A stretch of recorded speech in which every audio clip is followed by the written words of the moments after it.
우리는요 지금 교리문답의 형식으로 성경의 가르침을 살피고 있습니다. 앞서서 계속 살펴봤던 내용들이 그랬어요. 우리는 하나님을 떠나 살아가려고 하는 인간의 죄와 그로 말미암은 비참에도 자비로우신 하나님이 누구에게나 은혜를 베풀어 주셨다.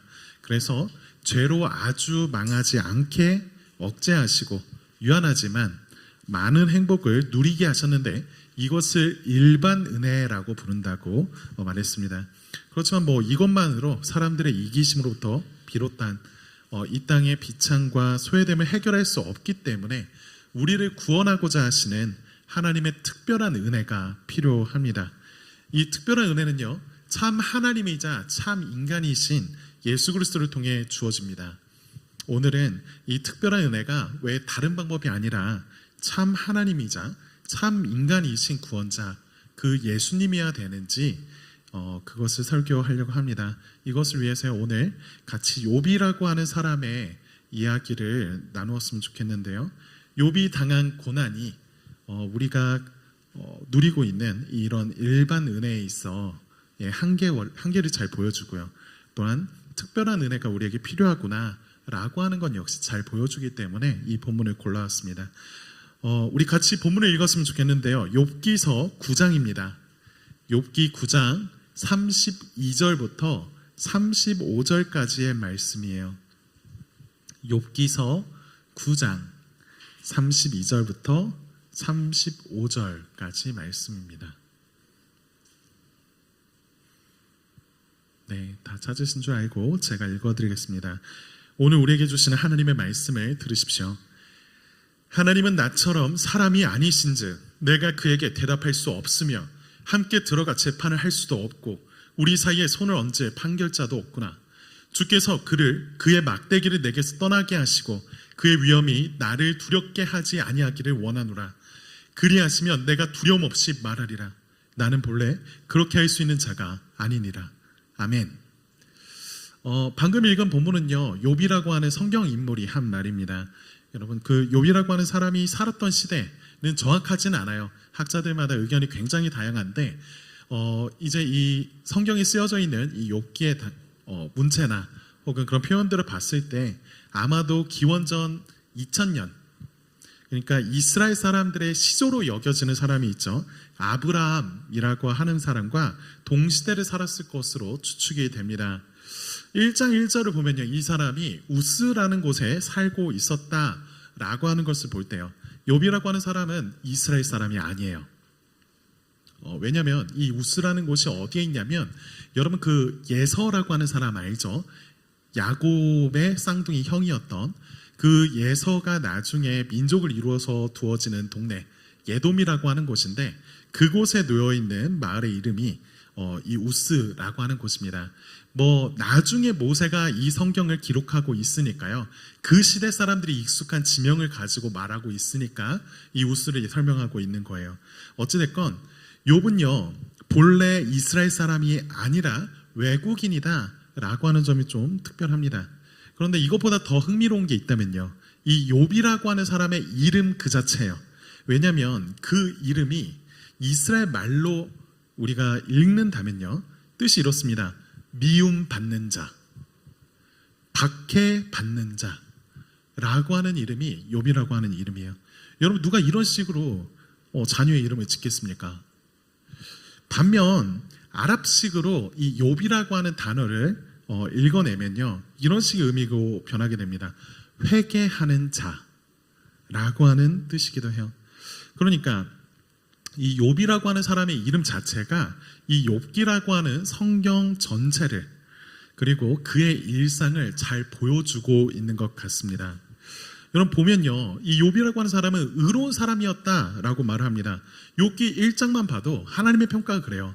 동방 사람 중에 가장 훌륭한 사람 그 사람이 욥이다라고 말하죠. 그런데 그런 하나님의 칭찬이 무섭게 사탄이요 나와서 비꼽니다. 욥 걔가 그냥 그러겠냐고요. 하나님이 다 주시니까 그런 거지 하나님이 그의 것을 다 뺏어 보십시오. 하나님 욕하게 될 것입니다 라고 주장합니다. 사탄은요 이렇게 말하고 있는 거예요. 욥의 신앙이라고 하는 건 기본적으로 인과응보의 원리를 따른 거다. 그에 따른 거래인 거지 하나님을 사랑하는 것이 아니다 라고 말하고 있는 겁니다. 여러분 이 부분이 되게 중요해요. 지금 사탄은요 뭘 고발하고 싶은 거냐면 욥이라고 하는 사람 그리고 이 세상에서 하나님 사랑한다고 하는 사람들이 하나님 사랑한다고 말을 할 때 하나님이 뭔가 주시는 게 있으니까 자기가 이득 볼 게 있으니까 하나님 사랑한다고 말을 하지 사실 하나님이 진짜 좋아서 하나님 자체로 예배드리고 싶어서 그러는 거 아닙니다 라고 주장하고 있는 거죠. 이에 하나님은요 그렇지 않다라고 말을 해요. 그러면서 이 사탄의 말에 반박해서 욥의 고난을 허락할 것을 보여줍니다. 지금 우리가 방금 제가 소개해드렸던 이 장면은요 욥은 볼 수 없었던 혹은 들을 수 없었던 하늘나라에서의 이야기예요. 다시 말하자면 하나님 열심히 섬기면서 잘 먹고 잘 사던 욥은요 갑자기 거대한 고통을 당하게 되었습니다. 하루아침에 전 재산을 잃었고요. 자식들을 모두 잃게 돼요. 그리고 나서 자신의 건강까지도 잃게 되죠. 그 모습을 지켜봤던 욥의 아내가 뭐라고 말하냐면 차라리 이렇게 살지 말고 차라리 하나님을 욕하고 죽어버리는 게 낫지 않냐 라고까지 말합니다. 얼마나 그 삶이 비참하게 보였으면요. 그의 일평생을 함께하면서 함께 하나님을 예배했던 아내가요 그렇게 말해요. 하나님 욕먹어야 싸다. 그래도 된다. 그러고 나서 당신 죽는 게 더 낫겠다 라고 말을 하죠. 지금 욥이 겪는 일들이 지금 얼마나 끔찍한 일일지 우리는 상상해 봐야 합니다. 여러분 이 욥에게 재앙이 임했다. 너무나 큰 거대한 고통이 임했다 라고 하는 이야기들을요 이 욥의 친구들이 들었던 것 같아요. 그래서 3명의 친구가 욥을 위로하기 위해 모였습니다. 와서 보니까요 친구들이 보니까 욥의 상황이 들은 것보다 더 심각한 거예요. 세 친구가 욥을 보자마자 눈물부터 납니다. 그래서 모이긴 모였는데 이 욥이라고 하는 친구를 위로해야 되겠는데 아무 말도 꺼내지 못해요. 아무 말도 꺼내지 못하고 다만 7일 밤낮을요 가만히 침묵하고 곁에 있어 주었습니다. 여러분 이런 친구들 어때요? 여러분 이 친구들 좋은 친구들처럼 보이나요? 아니면 나쁜 친구들처럼 보이나요? 달리 생각해보면 여러분 이런 친구 있으면 어떨 것 같아요? 좋죠. 여러분 제가요 이런 친구가 있냐 저에게도 있냐라고 묻는다면 적어도 저희 집에 같이 사는 친구 한 명은 분명히 아는데 그 사람은 슬퍼할 거야. 그리고 가만히 쳐다보겠지. 언제까지 저러나 보자. 근데 이제 이런 친구들이 곁에 있다면요 저도 그렇고 여러분도 정말 많이 감사하게 될 것 같아요. 사랑하는 이를 떠나보낸 경험을 한 사람은요 알 겁니다. 여러분 장례식 가봤잖아요. 장례식에 와서 여러분이 무슨 말을 건네느냐 라고 하는 게 생각보다 그렇게 중요하지 않아요. 물론 이상한 소리 하면 안 좋은데 근데 이제 그것보다는 그 순간 그 자리에 여러분들이 함께 있어 주는 거 그게 되게 큽니다. 여러분이 꼭 장례를 경험하지 않았다 하더라도요 여러분도 비슷한 경험들이 있을 겁니다. 삶이 무너져 내리는 듯한 고통을 경험할 때는요 어떤 이유라도 곁에 찾아와 주지 않는 사람들을 보잖아요. 이유 알겠는데 미워요. 이해는 갑니다. 이 사람들이 도대체 나에게 무슨 말을 건네면서 위로해야 될지 잘 모르잖아요. 아니 많이 친하지도 않고 솔직히 말해서 이거 오지랖 같은데 섣불리 위로했다가 상처 줄 수도 있지 않습니까? 그러니까 무서운 거예요. 그래서 일단 나중에 잠깐 좀 기다리면서 기도하면서 기다려보자 라고 하는 것은요 우리가 생각한 것보다도 실제 그 아픔을 겪고 있는 사람에게 있어서는 큰 아픔입니다. 이 위로가 별로 그 사람에게 도움이 되지 않아요. 상대를 위한다는 그 모양새의 실은 자기를 우선하고 있는 걸 느껴요. 그러니까 여러분 누군가가 고통을 당하고 위로가 필요한 사람이 있다면요 여러분 눈에 그게 보이면요, 꼭 깊은 관계가 아니어도 찾아가 주세요. 뭐 이거 대단한 거 하라는 게 아니잖아요. 그냥 찾아가서 얼굴 비춰주시고 여러분이 무슨 말을 건네야 될지 모르겠다라고 하는 그 곤란함을 보여주십시오. 그냥 그렇게 옆에 있어주면 돼요. 적어도 그게 피하는 것보다는 낫습니다.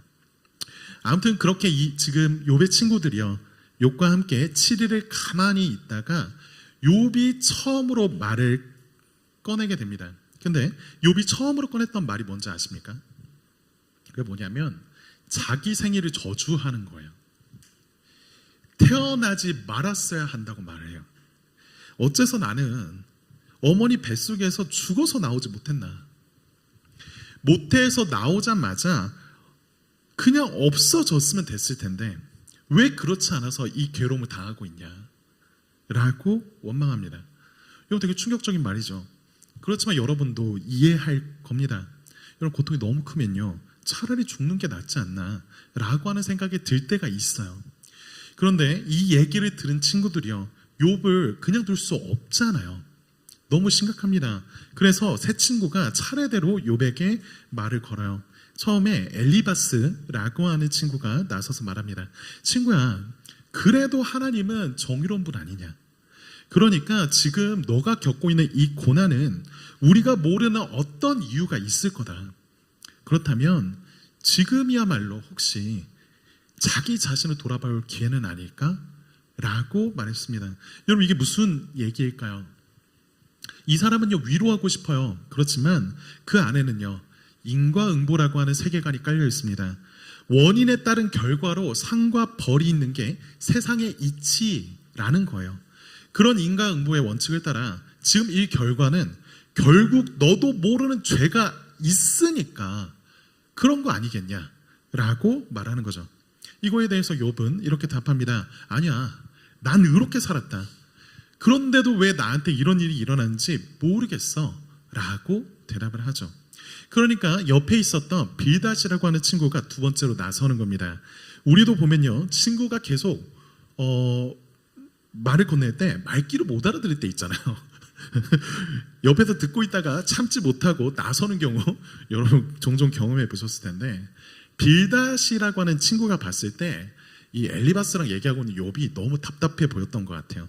그래서 더 강력하게 얘기를 해요. 이런 식으로 얘기하죠. 욥아, 하나님이 실수하겠냐고. 우리가 모두 한낱 부족한 인간들인데 너가 아니라면, 너가 그렇게 죄가 없다면 너의 자녀들이 지은 죄 때문에 이런 거 아니겠냐. 그렇지만 하나님께 용서를 구하면 하나님이 다시 회복시켜 주실 거야. 알잖아, 네 시작은 미약하였지만 네 나중은 심히 창대할 거야. 여러분 많이 들어본 말이죠. 어디 음식점 가면 많이 걸려있는 말씀인데, 이게 사실 이 맥락 보면은 되게 속 터지는 소리예요. 그런데 이제 이런 맥락인 걸 모르고 사용하는 경우가 좀 많은 것 같습니다. 뭐 그 안에 있는 소망은 우리도 다 갖고 있는 거잖아요. 우리 지금 작아도 하나님이 우리를 더 크게 이렇게 만들어 주시기를 바라는 마음은 뭐 나쁘지 않은 건데, 근데 이게 어디에서 사용된 건지는 알아야 될 것 같아요. 이 다음에 세 번째로 나선 친구가 소발이라고 하는 친구입니다. 이 친구의 말도 크게 다르지 않아요. 이렇게 말합니다. 욥아, 지금 너가 겪고 있는 고통이 얼마나 큰 건지 알고 있다. 좀 더 따뜻한 것 같죠? 자, 좀 더 각색했어요. 이런 분위기긴 해요. 그러면서 이렇게 말을 해요. 하나님의 뜻을 우리가 다 헤아릴 수 없지. 어떻게 우리가 그 하나님을 다 알 수 있겠어? 어쩌면 너는 지금 이보다 더한 고난을 경험해야 됨에도 그것을 피한 것일지도 모르겠다. 여러분, 이것은요, 욥의 고난은 사실 그 자신은 모르고 있지만 그 욥의 죄에 비하면 오히려 가벼운 거 아니겠냐. 그러니까 하나님께 회개하고 하나님께 순종하여 살면 하나님이 다시 복을 내리실 거다라고 하는 이야기였습니다. 여러분, 세 친구의 의도는요, 적어도 그 시작에 있어서 욥을 위로하고 싶은 거였어요. 그렇지만 그들의 위로는요, 결국 욥에게 더 큰 고통을 주었습니다. 왜죠? 이 사람들이 천하의 나쁜 사람들이었기 때문인가요? 아니죠. 고통스러워 땅을 구르고 있는 사람한테 자기도 다 아는 뻔한 얘기를 들이미니까요. 티했다. 아니에요. 무엇이 옳고 무엇이 잘못되었는지 따지는 것 자체는 엄청난 문제가 아닙니다. 왜냐하면 이미 욥 자신도 아는 얘기예요. 하나님 정의로우시죠. 실수가 없는 분이십니다. 욥도 진짜 그렇게 생각합니다. 그러니까 마땅히 의인에게 상을, 죄인에게 벌을 내려야 할 것 같은데 그게 너무나 당연한 이 세상에서 지금 문제는, 지금 벌어진 현실이 그렇지 않다는 거예요. 사전에 제가 허락을 구하지 못했는데 한 친구가요, 최근에 우리 소그룹 하다가 이제 제가 여러분 돌아다니면서 질문 묻잖아요. 뭐 질문 없냐? 가세요. 라고 하는 말을 하진 않지만 눈빛으로 없는데요. 왜 자꾸 다시 물어보지? 이런 중에 한 친구가 저에게 질문해 줬어요. 자기가 욥기를 읽었는데 마음이 너무 어렵대요. 왜냐하면 욥기 이야기 보니까 하나님이 정의롭지 않아 보인다라는 거죠. 하나님이 정의로우시다면 이 욥의 상황을 그냥 이렇게 두면 안 되는 거 아니냐라고 싶었다 합니다. 그리고 이 자신이 살고 있는, 자기가 보고 있는 이 현실도 마찬가지로 불의하고 불공정한 일들 많잖아요.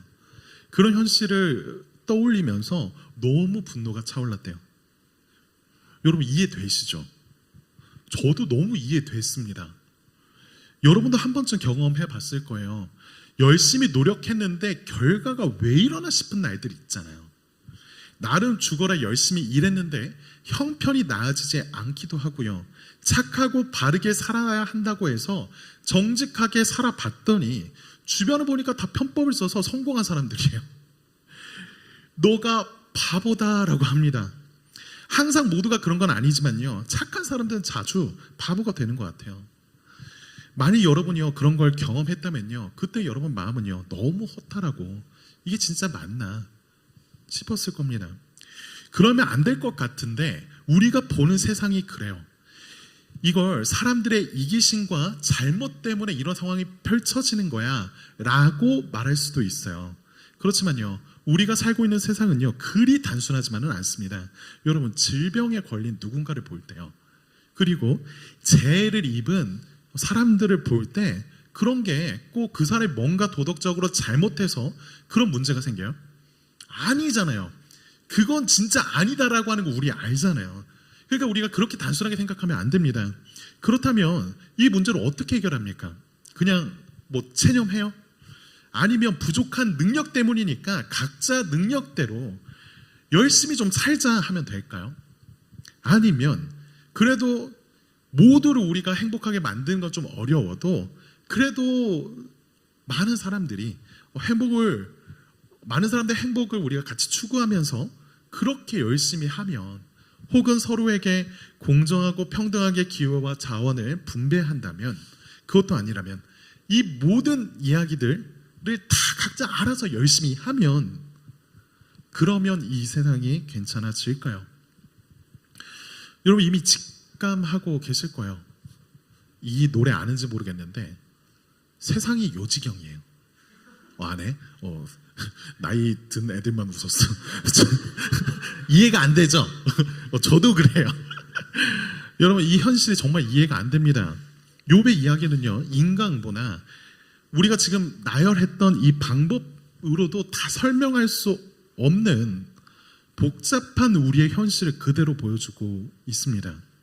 여러분 이럴 때 여러분은 어떻게 하십니까? 여러분은 진짜 이런 상황이 되면 어떻게 하고 있어요? 우리가 이렇게 해야 된다 저렇게 해야 된다라고 하는 것에 있어서 잘잘못을 따지고자 하는 게 아니고요, 욥의 이야기를 보면서 우리가 이 성경이 대체 왜 있어가지고 더 비참하게 만드나 라고 하는 생각을 한번 같이 고민해 보자고요. 욥의 이야기로 돌아가 생각해 보면 오늘 우리가 아까 읽었던 말씀 있죠. 처음 시작할 때 읽었던 욥기서 9장 32절부터 35절 말씀, 이 말씀은요 두 번째 친구, 그러니까 엘리바스 말고 빌닷이라고 하는 사람이 나와서 주장한 것에 대한 욥의 반응입니다. 빌닷은요 이렇게 얘기했다고 했어요. 봐라, 이 모든 고난은 너가 알지 못했던 죄들, 너는 모르지만 너의 자녀들이 죄지어서 벌받은 거야 라고 말했었습니다. 욥은요 이 얘기 듣고 어떻게 했어요? 돌 것 같았을 겁니다. 답답해 미치는 거예요. 지금 자기 상식으로는요 벌어지는 상황들이 말이 안 됩니다. 이렇듯 욥이 억울함을 호소하니까요 친구들은 아예 없는 사실들을 만들어서 너 이거 이런 거 죄 지었었잖아 라고 가르치려 듭니다. 거의 아니다, 확실하게 가스라이팅이에요. 친구들 말을 듣는 이 욥이요 마음이 너무 상하니까 친구들을 이렇게 말을 해요. 너네는 돌팔이 의사다. 야, 니네야말로 비참한 위로자야 라고 말합니다. 여러분 사실 욥도 모르지 않습니다. 하나님이 선해요. 의로우신 분입니다. 그런데 자기에게 일어난 일이 그러한 생각으로는 다 이해되지가 않는 거예요. 하나님이 선한 분이라면 이럴 수 없잖아요. 그래서 욥은요 하나님이랑 직접 좀 따져보고 싶었습니다. 여러분 맞아요. 친구들 말처럼 다 따져본다면요 욥 자신이 어떻게 완벽한 의인이 되겠어요. 하지만 하나님의 잣대로 지금 인간에게 들이밀게 된다면 이게 게임이 되는 게 아니잖아요. 무조건 죄인이 돼야 되는 거고 무조건 벌받아야 합니다. 하나님이 보는 그 시야와 우리가 보는 시야는 너무 다르니까요. 압니다. 욥도 이걸 알아요. 그렇지만 그걸 할 수 있는 사람이 세상에 없잖아요. 아무리 노력해도 애초에 할 수 없는 걸 요구하는 건 부당하니까 하나님 그런 분 아닌 것 같은데 지금 일어난 꼴은 그런 것 같으니까요. 하나님의 정의가 이런 겁니까? 되묻고 싶은 마음으로 울부짖고 있는 게 지금 욥이에요. 여러분 충분히 이해가 되죠. 그런데요 욥의 괴로움이 그냥 그것만이 아닙니다. 제 생각에 이 욥이 진짜 어려워할 만한 것은요 이런 울부짖음에도 아무런 대답이 없는 겁니다. 자기가 울고 부르짖어봤자 이 모든 게 이 우주 안에서는 그냥 공허한 일 같아요. 대답해줄 존재는 전혀 없는 것 같다는 게 힘듭니다. 온 우주를 지으시고 머리칼 하나도 다 세신다는 그 하나님이요 나는 몰라준다. 그런 이유가 하나님이 우리와 너무나 멀고 먼 존재, 초월적인 분이셔서 어쩔 수 없다는 이야기로 퉁쳐버리고 나면요 너무 힘든 거예요. 그래서 욥이 말하는 겁니다. 우리가 읽었던 32절, 33절 말씀에 같이 한번 읽어봤으면 좋겠습니다. 9장 32절, 33절입니다. 함께 읽겠습니다. 시작. 하나님은 나처럼 사람이 아니신즉 내가 그에게 대답할 수 없으며 함께 들어가 재판을 할 수도 없고 우리 사이에 손을 얹을 판결자도 없구나. 답답한 거죠. 하나님이 지금 친구들이 말하는 것처럼 하나님의 시선으로서 날 잰다라고 한다면 나도 자신 없습니다. 맞아요. 저 죄인 맞아요. 그렇지만 하나님이 그렇게 우리를 재신다고요? 이거 너무 억울한 것 같습니다. 하면서 답답해합니다. 그러면서 33절 우리 사이에 손을 얹을 판결자, 이 말은요 이런 의미예요. 양측 모두를 이해하고 공정하게 중재할 수 있는 존재, 그게 없다라고 하는 게 너무 슬픈 겁니다. 욥은요 지금 믿음을 막 잃어버리고 그거 아니에요. 욥은 여전히 하나님을 바라보고 싶습니다. 그런데 못 찾겠는 거예요. 진짜 하나님이 선하다라고 하는 증거 모르겠는 겁니다. 다만 이 모든 상황에서 자기가 알고 있고 자기가 보고 있는 그 하나님이 참되다라고 하는 것과 더불어 정말 내 마음도 있는 그대로 이해하고 공정하게 중재할 수 있는 존재, 그걸 너무너무 바라는 거죠. 여러분 이걸 제 표현으로 고치면 이런 식으로 말할 수 있을 것 같아요. 고친 말이에요. 하나님은 정말 내가 고통스럽고 억울한 것 나 몰라 하시는 분입니까? 이유라도 좀 알려주십시오. 하나님은 사람이 아니시니까 모르시겠습니다. 하나님, 나에겐 변호사가 필요해요. 하나님도 나도 완전히 이해하고 변호해줄 중재자요. 아니 급이 이렇게 차이 나는데 내가 어떻게 하나님께 말합니까? 난 그럴 수 없는 존재라는 거 압니다. 여러분, 이건요 단순히 욥 혼자만의 고민은 아닐 겁니다. 인류 역사를 통틀어서요 우리는요 계속해서 하나님과 우리 사이의 간극을 메울 누군가를 찾아왔어요. 꼭 여러분이 기독교인이어서 하나님이라고 하는 단어를 쓰지 않는다 하더라도요, 여러분들이 신자가 아니라 하더라도 이 불의하고 불공정한 세상 앞에서 우리의 이성과 상식, 세계관으로는 도저히 답이 없는 그 고통 앞에서요 내 얘기를 듣고 공감해 줄 수 있는 누군가를 찾았다면요, 여러분도 욥과 같은 거죠. 그러다가 이 욥의 이야기 말미에 하나님이 폭풍우 가운데서 나타나십니다. 그러고 욥이 던졌던 질문들에 대해서 답해주지 않으세요. 미쳐버리는 거 아닙니까? 진짜. 대신 욥의 질문에 대한 답 대신 모든 것을 새롭게 보게 하는 질문을 던지십니다. 이런 식인 거죠. 욥아, 너 창조될 때, 이 땅이 지어질 때 너 거기 있었냐? 창조의 원리들을 말씀하시고요, 그것에 대한 이유와 근거들을 이해하는지를 물으세요. 여러분, 그 질문들은요 모두 욥이 아무리 대단한 사람이었다 하더라도 절대 알 수 없는 것들이에요. 절대 이해할 수 없는 것들이었습니다. 그러고서 욥은요 이에 대한 반응으로 욥기 42장 5절과 6절에서 이렇게 말합니다. 제가 읽어드릴게요. 내가 주께 대하여 귀로 듣기만 하였사오나 이제는 눈으로 주를 배움나이다. 그러므로 내가 스스로 거두어 드리고 티끌과 재 가운데에서 회개하나이다. 여러분, 지금 여기에서 욥이 회개하고 있습니다. 하나님께 미쳐버리겠다, 너무 힘들다, 하나님 제발 이것 좀 듣고 계십니까? 라고 울부짖은 결과가 하나님이 그거에 대해서 답하진 않으시고, 너 그때 거기 있었냐? 너 나 알아? 라고 하는 식의 이야기를 하시잖아요. 이 창조의 질서에 대해서 네가 다 이해하는 게 있냐? 라고 말씀을 하시죠. 이거에 대한 반응이 회개라고 하는 게 이상하지 않아요? 여러분, 이게 그냥 힘으로 눌러버린 걸까요? 하나님이 야, 나 짱이야. 네가 뭔데 지금 뭔 소리를 하고 있냐? 라고 하는 정도의 이야기일까요? 아니에요. 여러분, 여기 회개하다라고 하는 단어가요 중의적인 뜻을 갖습니다. 욥기 안에서 이 원어, 이 단어가 어떤 식으로 줄곧 번역되었냐면요, 줄곧 회개보다는요 위로라고 하는 말로 번역되었어요. 그러니까 욥은 이렇게 말하는 거예요. 하나님, 내가 주께 대하여 귀로만 들었사오나 이제는 눈으로 주를 배웠습니다.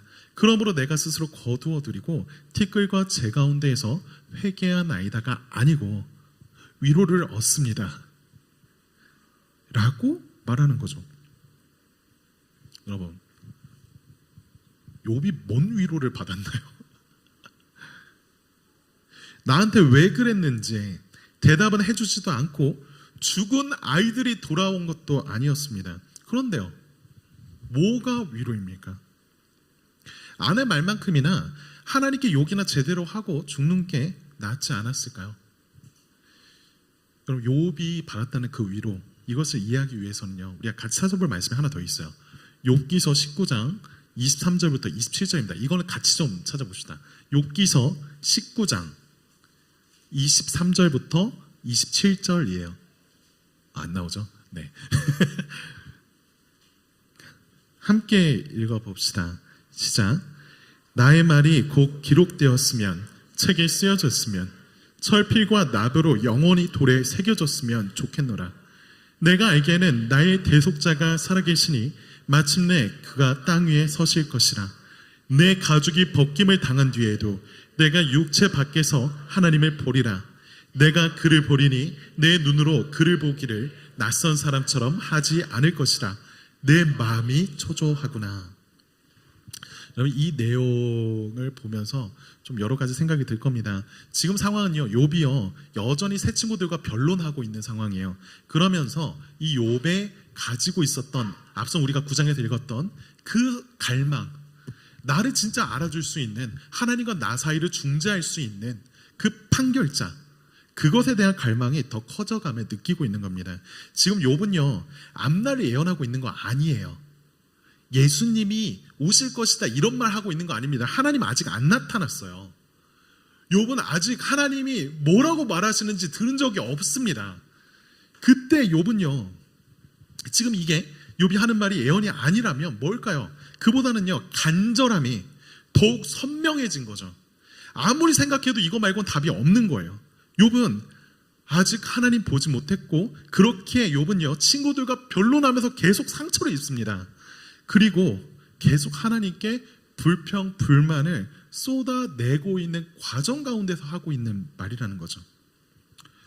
그런데 이 마지막에 욥이 나타나서 하나님 보니까요 하나 알겠는 거예요. 적어도 이 하나님이 내가 질문한 것에 대해서 내가 이해할 수 있도록 답하시지는 않았지만, 이 하나님이요 자신의 부르짖고 있던 그 소리를 들었다라는 건 알겠는 거예요. 친구들도, 하나님도 그 누구도 몰라주는 것 같아서 속이 터졌는데 하나님이요 나의 불만과 불평을 다 듣고 계셨습니다. 그리고 그 증거가 지금 우리가 읽고 있는 이 욥기라고 하는 성경입니다. 여러분 생각해 보세요. 만일 이 성경이요 하나님의 말씀이 아니라 사람들을 호도하기 위해서 지어 짜맞춘 이야기다 라고 한다면요, 적어도 저라면 이 이야기 무조건 빼요. 그러지 않아요? 이거 불리하잖아요. 욥기 이야기는 너무 세상이 좀 아름다워 보여야지, 하나님 믿고 하나님을 따르는 사람들이 복받는 이야기해야 되지, 그래야 괜찮을 것 같잖아요. 여러분도 그렇게 생각할 거라고 여깁니다. 여러분 진짜 그렇게 하려고 했다면 사람들이 이 욥기 좀 불안한데 사람들이 이것 때문에 실족하면 어떡해, 하나님 못 믿겠다 라고 만드는 책이라고 생각했다면요 그렇게 빼버릴 수 있는 시간도 많았습니다. 예수님 오시기 전에도 그랬고요, 예수님 오시고 난 후에도 시간은 충분히 있었어요. 그렇지만 이스라엘 모든 역사와 그리고 신약시대의 모든 신자들은요 이 말씀을 하나님의 말씀이라고 받았습니다. 왜요? 이 욥의 이야기 속에서 그들도 위로를 얻었기 때문에 그래요. 하나님이 너무도 이상한 이 현실을 직시하고 계실 뿐 아니라 그 속에서 몸부림치고 있는 한 사람의 간구를 다 듣고 계셨고, 그것을 기록하셔서 지금까지 계속 우리로 보게 하셨다라고 하는 건 그분이 이 문제를 얼마나 중요하게 여기셨느냐라고 하는 것을 보여주죠. 여러분 그렇다면요 우리는 이런 용기를 얻을 수 있어요. 여러분 하나님께 나아가서 간구하는 거 헛된 거 아니에요. 여러분이 불평만 쏟아지고 불만만 쏟아져도 괜찮습니다. 원망하는 말을 해도 괜찮아요. 여러분의 솔직한 그 마음을요 있는 그대로 하나님께 쏟아 놓으십시오. 여러분의 기도가 아무런 응답이 없고 이유를 알 수 없는 고난이 계속 찾아오는 것 같더라도요 하나님은요 우리의 현실을 알고 계시고요 우리의 부르짖음을 들으신다는 걸 기억하십시오. 그 증거가 이 욥기라고 하는 성경이고, 이 성경이 가리키고 있는, 이 모든 성경이 가리키고 있는 예수 그리스도, 그분은 우리의 부르짖음에 대한 하나님의 응답이십니다. 여러분 그리스도는요 진정 하나님과 욥 사이에 손을 얹을 판결자, 완전한 중재자이십니다. 하나님은요 우리의 모든 죄악과 간구에 대한 답으로 그리스도를 보내셨어요. 우리의 이성과 논리로 다 이해 못할 현실에 대한 하나님의 응답이 그리스도셨습니다. 여러분 그리스도를 보면요 우리가 다 이해하지 못하는 그것에서 주저하는 데에서 한 걸음 내디딜 수 있는 용기를 얻어요. 왜요? 그분이 완전한 하나님이시면서 동시에 완전한 인간이시니까 그렇습니다. 예수님은요, 진정 우리가 겪는 모든 시험을 받으셨지만 죄가 없으신 분이셨죠. 그렇게 예수님은요, 여러분이 갖고 있는 모든 간구와 우리의 모든 연약함을 진정 아시고요, 그러면서도 하나님의 완전한 의에 만족이 되셨습니다. 저와 여러분요, 이분 안에서만 위안을 얻을 수 있는 거예요. 아무도 알지 못할, 아니 자신조차 이해 못할 끝없는 비참의 그 자리, 그 순간, 그것을 그분은 다 이해하십니다. 왜요? 그분은요, 우리가 당하는 고통을 견디다 못해 저와 여러분과 자기 자신, 그리스도의 자리를 바꾸셨기 때문이죠. 이제 우리는요, 욥이 그토록 갈망했던 그 중보자를 가지게 된 것입니다. 예수님은 하나님의 공의를 만족시키면서도 우리의 연약함을 완전히 이해하는 분이세요. 그분을 통해서 우리는 감히 하나님께 나아갈 수 있게 되었습니다. 여러분, 우리가요, 욥과 같은 상황에 처했을 때 이제 우리에게는 완전한 변호사가 있다는 얘기예요. 우리의 모든 아픔과 억울함을 아시고 동시에 하나님의 뜻을 온전히 알고 우리를 통치할 수 있는 분, 그분이 바로 예수 그리스도이십니다. 그분을 통해 우리는요, 하나님과 직접 소통할 수 있게 되었어요. 우리의 기도가 공허하지 않은 이유가 여기에 있는 겁니다. 여러분, 바로 그분이 일반 은혜라고 하는 이 보편적인 선물만으로는 도저히 답이 되지 않는 현실에 대한 하나님의 특별한 은혜입니다. 우리 같이 시간교리문답을 읽어봤으면 좋겠어요. 이게 마지막이에요. 오늘 왜 갑자기 시간교리문답을 앞에 안 읽고 맨 끝에 하나 싶은데 그렇게 해봤어요. 우리 같이 읽어봤으면 좋겠는데, 제가 질문하면 여러분 답을 읽어주십시오. 17문입니다. 하나님께서는 그 특별한 은혜를 주십니까? 감사하게도 하나님은 구속자를 주셔서 우리를 구원해 주십니다. 구속자는 하나님의 영원하신 아들 주 예수 그리스도이십니다. 18문입니다. 구속자는 어떠한 분이십니까? 그분은 참 하나님이신 동시에 참 인간이십니다. 인간으로서 그분은 우리와 연합하여 하나님 앞에서 우리를 대표하십니다. 또한 하나님으로서 그분의 말씀을 전해주시고 우리를 통치하며 다스리십니다.